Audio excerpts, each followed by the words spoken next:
Hello, and Christmas is almost upon us, so there's going to be a few changes to the channel over Christmas. I think there'll be some videos coming out, but they're all going to be pre-prepared videos, so there'll be some gameplay. There's going to be a bit of coverage of some more changes they've made to CTE.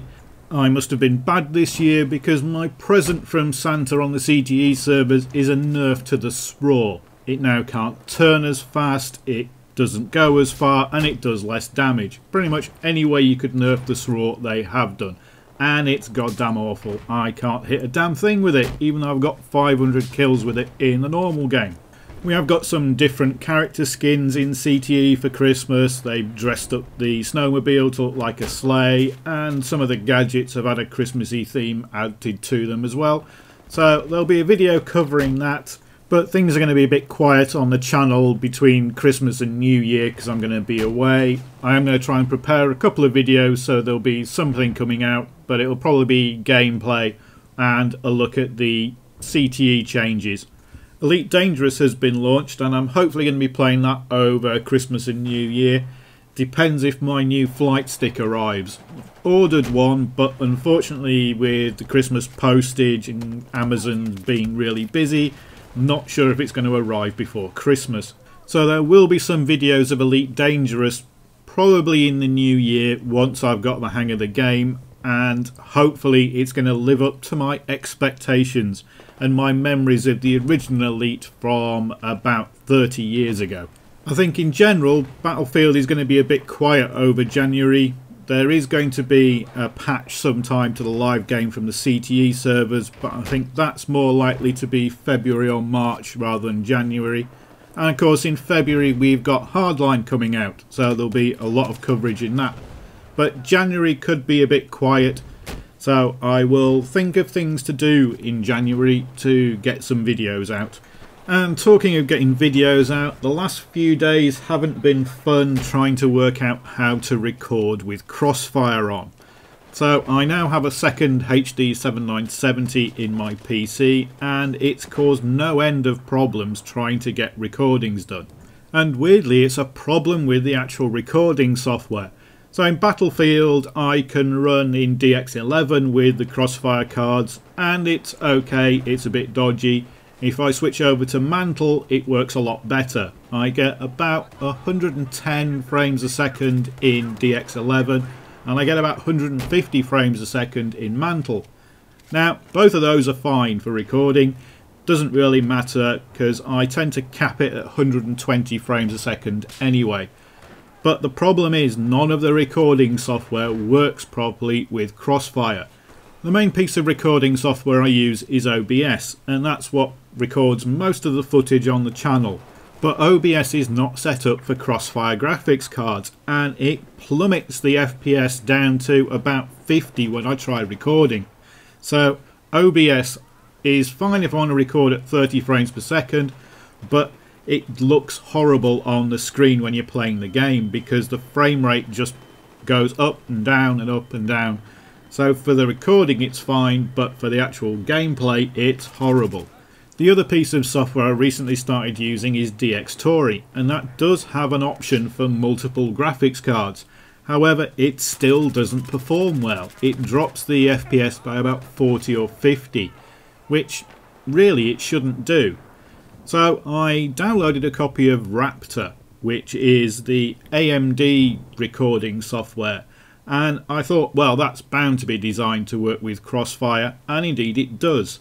However, weirdly, it doesn't work with Mantle. So AMD's recording software doesn't work with AMD's API. This video you're watching now is recorded in Raptr at 60 frames per second, and it does seem to record pretty well. There is a bit of an issue with the sound out of sync, so I've had to adjust that and sync it back up again manually in Sony Vegas. But other than that, Raptr seems okay. Although it is only a beta, so features are getting added, and occasionally it's a bit dodgy as to whether or not it's actually going to record or not.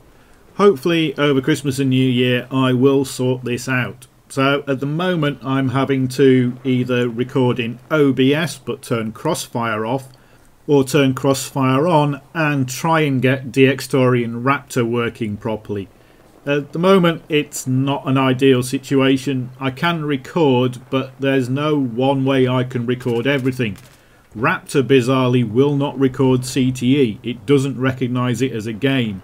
I think at the moment it's looking like I'm going to be using ACWR, taking that little hit in the FPS, but hopefully getting reliable recordings out at the end. I think the long-term solution is going to be Raptr. Once they've got it working with Mantle, then that will solve all the problems, because Raptr does recording, it does streaming to Twitch, and it also does automatic recording.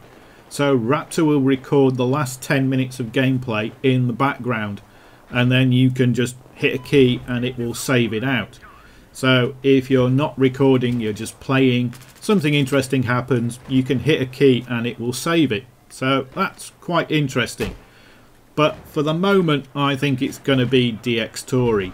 That way I don't have to keep turning Crossfire on and off while I'm recording, and I can just stick it on, record, and just accept the FPS loss.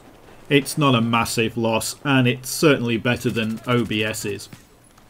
One of the videos I can do for January is a video of my new setup. So there's been a few changes in the PC, there's been a few changes on the equipment I'm using, and even down to mouse mats, that's all changed now. So I can do an updated setup video for you.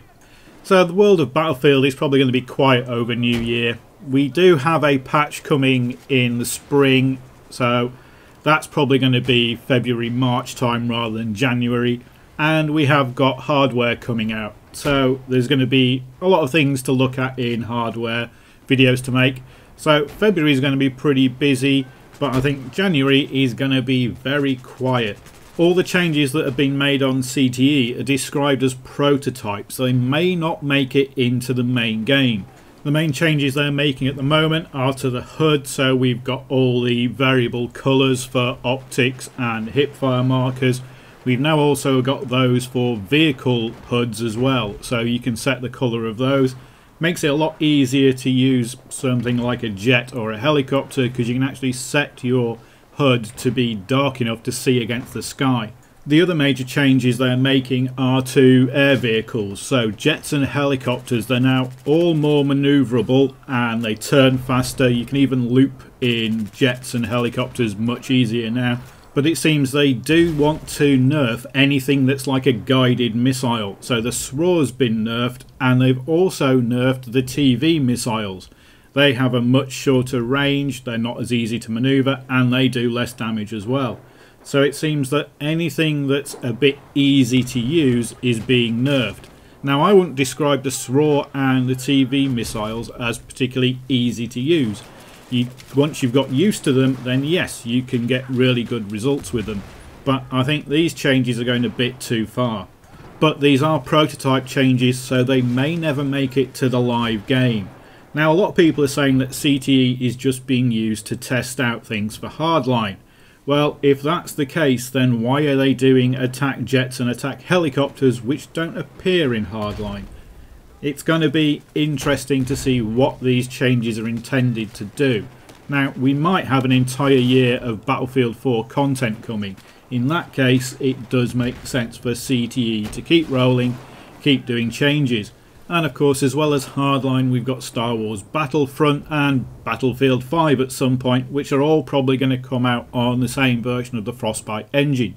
So making these engine improvements and physics improvements, they are all going to help hardline, but they are also helping Battlefield 4 and whatever titles we get in the future on this Frostbite engine. Which is all good, because as predicted, Call of Duty hasn't been fired up since Final Stand came out. I played Battlefield again and just have no desire to go back to Call of Duty. While Advanced Warfare is without a doubt the best Call of Duty game there has been for a while, it's still a Call of Duty game and it doesn't really meet what I want out of an FPS. I guess the interesting comparison next year is going to be Hardline. Is Hardline going to move me away from Battlefield 4? They're going to be very similar games, they're running the same engine, and it's going to be interesting to see how EA, DICE and Visceral handle it. we've got Hardline and we've got Battlefield 4. And if Battlefield 4 is going to get content for the whole of 2015, what does that mean for Hardline? Because Hardline was supposed to, in effect, take over from Battlefield 4. Are they really going to have two Battlefield games running at the same time? Hardline, Battlefield 4, both getting content, both getting updates, and both effectively going for exactly the same players. The only way this makes sense is if you think that DICE do not count Hardline as one of their titles or as part of the Battlefield franchise. What they're doing is keeping Battlefield 4 rolling until Star Wars Battlefront comes out, because that is one of their titles. Star Wars Battlefront should arrive in November 2015, and DICE want to keep some money rolling in until it does, even if that does seem to be at the expense of Hardline. But we shall have to wait and see. Battlefront should be a major leap forward from Battlefield 4, because Battlefront is the first game that's going to be PC and next-gen consoles only. No Xbox 360, no PS3. Anyway, that's all in the future, and I've just about run out of video. So I hope you all have a great Christmas and a good New Year. Thanks for watching the videos. Now I've got a couple of surprises coming up in the early 2015. There's going to be a bit of a giveaway. There's going to be some new social media stuff. It's all going to be a bit more professional maybe, but not promising anything. Thanks for watching.